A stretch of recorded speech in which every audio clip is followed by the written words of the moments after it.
नमस्कार, मैं हूं आशुतोष और आप देख रहे हैं टेलीकास्ट न्यूज। महागठबंधन में बहुत ही नाटकीय अंदाज में सीट शेयरिंग का फार्मूला तय हो गया।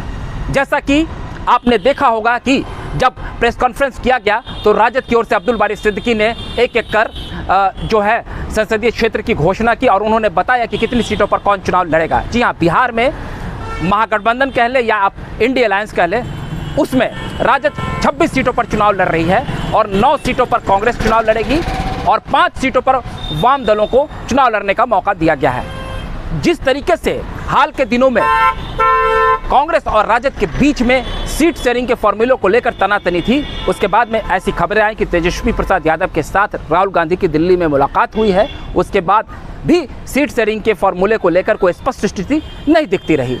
बिहार में कांग्रेस के प्रदेश अध्यक्ष अखिलेश प्रसाद सिंह ने भी लालू परिवार से जाकर मुलाकात की थी, लेकिन उसके बाद भी राजद ने जो है उनकी एक नहीं मानी।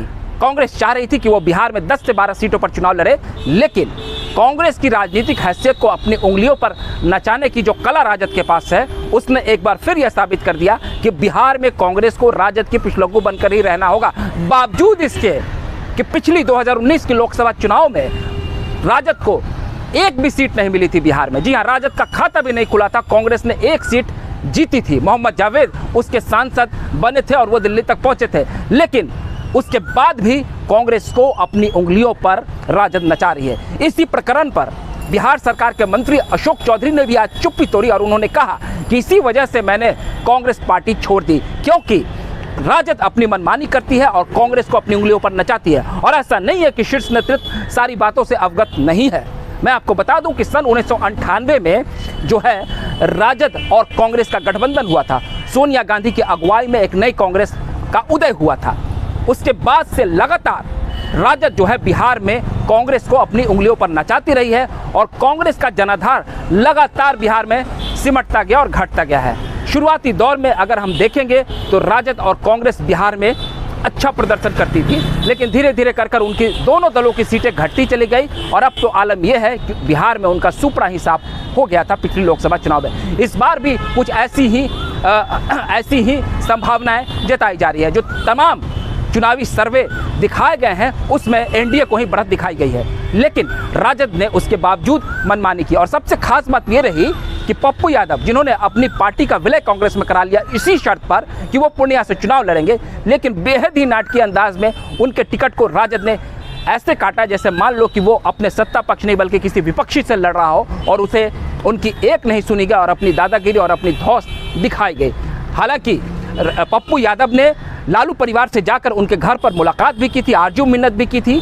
उस वक्त उनके सामने मधेपुरा से लड़ने का प्रस्ताव रखा गया था, लेकिन उन्होंने कहा था कि नहीं, मैं पूर्णिया से ही चुनाव लड़ूंगा। उसके बाद उन्हें वो पूरी तरह से आश्वस्त थे और वो दिल्ली गए और अपनी पार्टी का उन्होंने विलय भी करा लिया इसी शर्त पर। सोचिए कितनी बड़ी बात है कि एक बड़ा नेता जो लगभग 3 से 4 दशक से बिहार में सक्रिय राजनीति में है, 5 बार सांसद रह चुका है, वो एक देश की राष्ट्रीय पार्टी कांग्रेस जैसी पार्टी के सामने एक शर्त पर अपनी पार्टी का विलय कराती है, लेकिन प्रदेश में उसकी एक नहीं चलती है और उसे वो सीट नहीं दिया जाता है। ये राजद की आप दादागिरी कह लें, मनमानी कह लें या कांग्रेस की कमजोरी कह लें।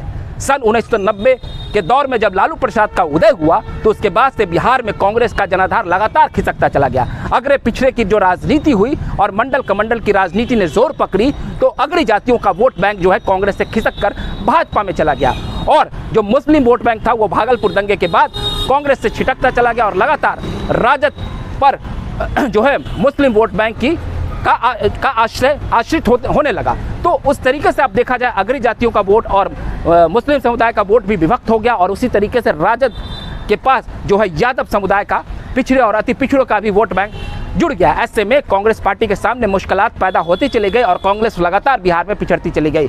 कांग्रेस ने बहुत कोशिश की, लेकिन एक समय ऐसा भी आया, ऐसा लगा कि बिहार में कांग्रेस पार्टी जो है पूरी तरीके से खत्म होती चली जा रही है और इन सब का फायदा क्षेत्रीय पार्टियों ने उठाया है। ऐसा नहीं है कि केवल बिहार में ही यह स्थिति है। पश्चिम बंगाल में ममता बनर्जी भी एक क्षेत्रीय पार्टी है, उसने भी कांग्रेस को तवज्जो नहीं दिया। अरविंद केजरीवाल की पार्टी ने भी पंजाब में तवज्जो नहीं दिया। काफ़ी मुश्किलात के बाद दिल्ली में उनके साथ गठबंधन हुआ उत्तर प्रदेश में भी कमोबेश ऐसी स्थिति और महाराष्ट्र में भी कांग्रेस के सामने कुछ ऐसी स्थिति उत्पन्न होती दिख रही है। ऐसे में कांग्रेस किस प्रकार से नरेंद्र मोदी के रथ को रोकने का मुकाबला करेगी, ये एक बहुत बड़ा सवाल है। और बिहार में ऐसी भी बातें उठती है कि बिहार में जो प्रदेश के कांग्रेस नेता हैं उनका भी तेजस्वी प्रसाद यादव या राजद के सामने उनको भी झुकना पड़ता है, उनको भी आरजू मिन्नत कर कर रहना पड़ता है। ये बिहार में कमोवेश कांग्रेस की स्थिति है। आपको हमारा ये वीडियो अच्छा लगा हो तो आप उसे थोड़ा प्यार दे दें। आप हमारे फेसबुक को भी फॉलो करें, हमारे यूट्यूब को भी सब्सक्राइब करें। अगली बार हम फिर नए वीडियो के साथ हाजिर रहेंगे, तब तक के लिए आप हमें इजाज़त दीजिए। बहुत बहुत धन्यवाद।